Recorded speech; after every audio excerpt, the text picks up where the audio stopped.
one day process lang ang multi-purpose loan kay Pag-ibig.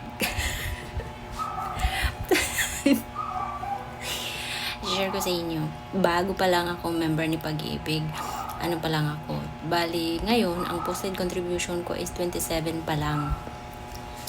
Tapos nung pumunta ako kay Pag-ibig, 25 contribution pa lang. Ito yan siya.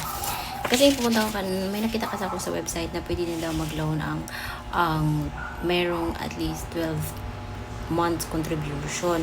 Since nandito ako sa Pinas, dahil sinubukan ko na. Sinubukan ko talaga siya. As in, sinubukan ko. Sabi ko, wala namang wala. Try ko lang. Charot. Ngayon, pumunta ako kay Pag-ibig. 20, ako pumunta sa kanya? Bali, 27. Kinabukasan 28, Zay, nabisi ang lola mo kasi 28 birthday. Ngayon, nakalimutan ko siya.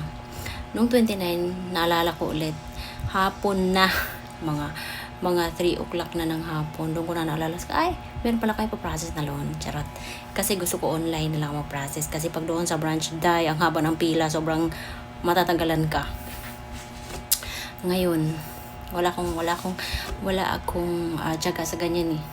Hindi ko lang alam, hindi ko lang type doon. Gusto ko lang online process na lang para mabili. Para ako lang, di ba?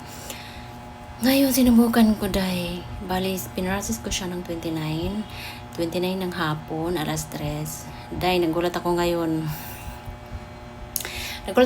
pag-check ko, nandyan sa account ko. And, hindi ko talaga siya inaasahan. Kasi ang iniisip ko, sabi ko, baka mamaya, ganyan pa, matagal pa. Yung pala, tiningnan ko dun yung nakita ko siya sa app, dun sa Pag-ibig app, nakita ko, posted na yung, bali nung pumunta kasi akong branch, yung kakabayad ko lang ng 2 months, parang 26 yata ako nang bayad ng payment ko, contribution ko ng May tsaka June. So, pumunta ako sa branch, hindi pa siya posted.